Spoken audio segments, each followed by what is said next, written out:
Class अब आ जाइए आपके नेक्स्ट लेक्चर की तरफ, क्योंकि अभी हम छोटी छोटी डेफिनेशंस कर रहे हैं। अभी हमने इंटरनल एनर्जी के बारे में पढ़ा और हमारा नेक्स्ट इम्पॉर्टेंट फंक्शंस जो हैं जिनके बारे में हमने पढ़ना है वो है वर्क एंड हीट। और ये हम जैसे कि अब इकट्ठे हैं, इंटरलिंक्ड हैं वर्क एंड हीट। और वो यहाँ पे ये ग्राफिकली मैंने इसकी ब्लॉक डायग्राम की शक्ल में इसको बनाया भी है कि किस तरह से हीट और वर्क एक दूसरे के साथ इंटरलिंक्ड हैं। देखें, हीट और वर्क जो है ये दोनों ही क्योंकि एनर्जी की कोई ना कोई फॉर्म है और एनर्जी को ट्रांसफ़र भी करते हैं। और यही वाला आइडिया फ़र्स्ट ऑफ ऑल इस्तेमाल किया गया स्टीम इंजन में, जिसमें कि first of all naturally heat को पंप किया गया और इसके नतीजे में रिज़ल्ट के तौर पे हमें सराउंडिंग्स में या आउटवर्ड एक वर्क फ्लो मिला। मतलब कि हीट को आपने पंप किया, हीट को आपने इनपुट के तौर पे इस्तेमाल किया और आउटपुट पे आपको वर्क मिला सराउंडिंग्स में। तो इन दोनों क्वांटिटीज़ को इसी वजह से पॉजिटिव भी कहा गया कि heat going inside the system and work coming outside from that system, ये दोनों क्वांटिटीज़ फिर एब्सोल्युटली पॉजिटिव भी बनी।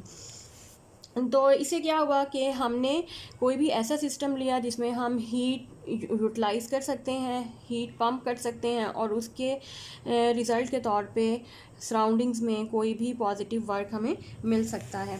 Hence work done by the system on its environment is considered as positive.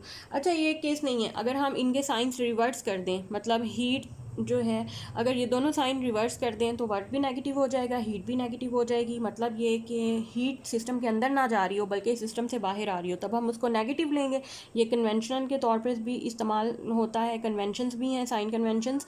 और वर्क जो है अगर वर्क ऑन द सिस्टम हो रहा है तो वो भी नेगेटिव होगा। यहाँ पे तो वर्क सराउंडिंग्स पे हो रहा है तो हमें पॉजिटिव मिला है, लेकिन अगर वर्क ऑन द सिस्टम है तो नेगेटिव होगा। तो ये दोनों साइन अगर आप रिवर्स कर दें, ये एरोस के साइन, तो हीट और वर्क के साइन भी रिवर्स हो जाएंगे। ये बात आपने ज़हन में रखनी है। अब क्योंकि अब नेक्स्ट आता है कि क्या हम वर्क मालूम कर सकते हैं, वर्क क्वांटिटी को, तो कुछ ऐसी मेजरेबल क्वांटिटीज़ के थ्रू हम डायरेक्टली वर्क को मालूम कर सकते हैं। लाइक हम कंसिडर करते हैं कि हमारे पास कोई ऐसा सिस्टम है, गैस मॉलिक्यूल्स का सिलेंडर के अंदर इनक्लोज है और पिस्टन जो है वो मूवेबल है स्लाइटली और फ्रिक्शनलेस है, मूवेबल है, इसके अंदर गैस मॉलिक्यूल्स मौजूद हैं। अब ये गैस मॉलिक्यूल्स इस पिस्टन के ऊपर भी और वॉल्स ऑफ द सिलेंडर के ऊपर भी कोई ना कोई प्रेशर फोर्स लगाएंगे जिसको एफ से रिप्रेजेंट किया गया है। Suppose at some initial moment the pressure of the molecule is P and their volume is V.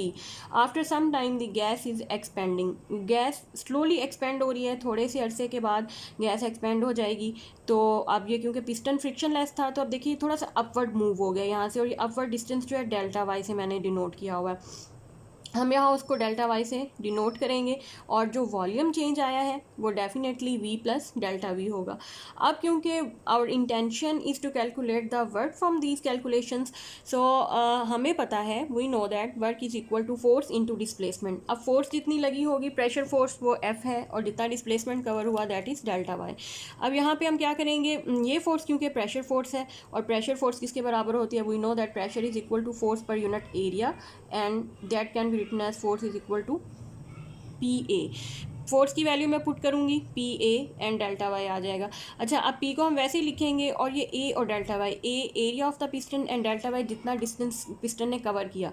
सो ये क्या बन जाएगा, वॉल्यूम। सो पी वी क्या आ जाएगा, वॉल्यूम ऑफ द पिस्टन। यहाँ हम ये कह सकते हैं पी और डेल्टा वी, तो इसको मैं लिख सकती हूँ delta V change in the volume. So अब हमारे पास एक फार्मूला है जिसके थ्रू हम डायरेक्टली वर्क कैलकुलेट कर सकते हैं। अगर हमें प्रेशर मालूम हो जाए, वॉल्यूम जितना चेंज हुआ है, वॉल्यूम चेंज मालूम हो जाए तो हम वर्क कैलकुलेट कर सकते हैं जितना कि हमारे सिस्टम के ऊपर, थर्मोडायनामिक सिस्टम के ऊपर वर्क हुआ है या जितना कि थर्मोडायनामिक सिस्टम ने वर्क किया है। हम दोनों क्वांटिटीज़ को मालूम कर सकते हैं। और इसके अलावा एक और तरीका भी है कि ये पहला तरीका है, ये सेकंड तरीका है कि हम ग्राफिकली भी ये वर्क कैलकुलेट कर सकते हैं, क्योंकि हमने, आप लोगों को याद होगा चैप्टर नंबर 4 में हमने there is another method to calculate the work, graphically भी वर्क कैलकुलेट करना सीखा था। कि अगर हमारे पास ग्राफ आ जाए, ग्राफिकल कर्व मौजूद है, तो एरिया अंडर दैट कर्व हमारे पास क्या होगा, वर्क, टोटल वर्क होगा। तो अब अगर हमारे पास